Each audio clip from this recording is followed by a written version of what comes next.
नमस्कार दोस्तों, आज मैं आपके सामने एक मोटिवेशनल कहानी प्रस्तुत करने जा रही हूँ। एक बार की बात है कि एक बेटी अपने पापा के साथ बैठी हुई थी। वो बेटी पढ़ने में बहुत ही होशियार थी और बहुत मेहनत करके पढ़ती थी। उसका उद्देश्य था कि मैं डॉक्टर बनूँगी। वो डॉक्टर की तैयारी कर रही थी। उसने रात दिन मेहनत करी और वो एक दिन उसका नीट का एग्ज़ाम देने गई और वो नीट क्लियर नहीं कर पाई। अब उसमें वो बहुत उदास हो गई और आकर के घर पे बैठ कर के खूब रो रही थी। उसके पापा ने उससे कहा कि तुम क्या कर रही हो, क्या बात है, क्यों रो रही हो। वो बेटी कुछ भी ना बोली और बस रोती ही जा रही थी। अब उसके पापा को ये समझ में नहीं आ रहा था कि मैं अपनी बेटी को कैसे समझाऊं। तो वो देखते रहे। फिर थोड़ी देर बाद बोले, आओ बेटी, चलो मेरे साथ किचन में चलो।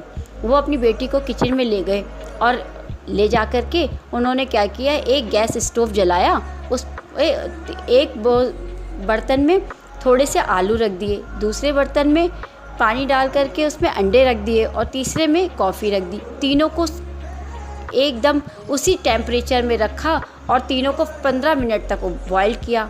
अब उसकी बेटी वैसे ही बहुत परेशान थी, तो उसकी बेटी को अपने पापा पर गुस्सा आ रहा था कि पापा ये क्या कर रहे हैं, क्या दिखाना चाह रहे हैं मुझे। लेकिन वो कुछ कह नहीं पा रही थी, तो वो गुस्से में चिल्लाई भी कि पापा आप क्या कर रहे हो। तो उनके पापा बोले, बेटी थोड़ी देर और रुको, बस 10 मिनट की बात है।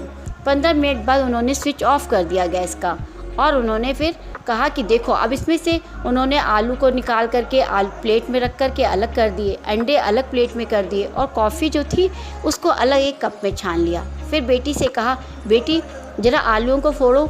तो उन्होंने फोड़ा तो वो 2 मिनट में फूट गए।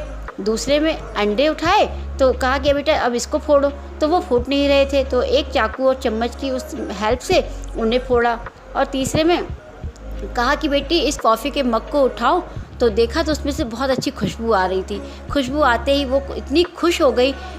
तो फिर उसके पिता ने कहा, देखा बेटा, अब बताओ मैं तुम्हें क्या सिखाना चाह रहा हूँ। देखो, कुछ लोग होते हैं, अब हमने तीनों को ही गर्म पानी में डाला, लेकिन कुछ लोग ऐसे होते हैं जो ज़रा सी परेशानियाँ देख करके आलू की तरह वहीं पे घुल जाते हैं। और कुछ जो पहले से ही सॉफ्ट होते हैं वो परिस्थितियों में आ कर के और मजबूत हो जाते हैं। और कुछ ऐसे होते हैं जो उन परिस्थितियों में खुद नहीं मिलते और उस पानी को ही बदल देते हैं, जैसे कि कॉफ़ी ने किया।